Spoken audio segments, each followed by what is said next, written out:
Sa Balay sa Cagayan de Oro City, ug sa Balay nga kanhi daang ospital ang gilamoy sa kalayo sa Kibawe, Bukidnon.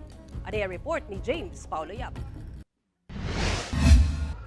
Paspas nga gilamoy sa kalayo kining usa ka gambalay sa barangay 23 sa Cagayan de Oro City pasado alas 11 sa buntag adlawng Domingo. Sa video makita ang nagdilaab nga kalayo samtang hinay-hinay nga ginakaon ang mga tindahan sa atubangang bahin sa maong gambalay.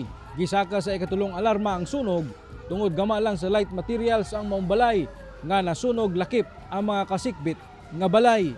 Nasa'y 11 ka kwarto and then nasa'y upat pud ka stall sa mga tindahan. Totally damaged gid siya considering ang area light materials gid ang tanan. Faulty electrical wiring ang usa sa mga ginatutukan sa kabomberuhan nga hinungdan sa sunog. Hinuon walay natalang samdan sa maong sunog kun asa 900,000 pesos ang natala nga danyos. Sa Kibawe, Bukidnon, ug daw ang parte sa usa ka balay nga kanhi ospital.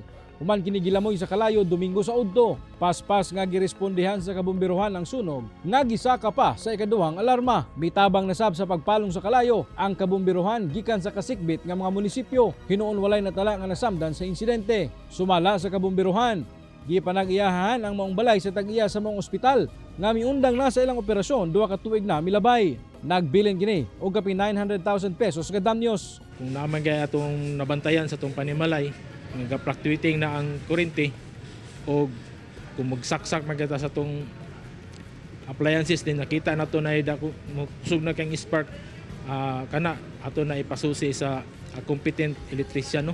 Kauban si Makoy Sempron, James Paulo Yap, 1 Mindanao.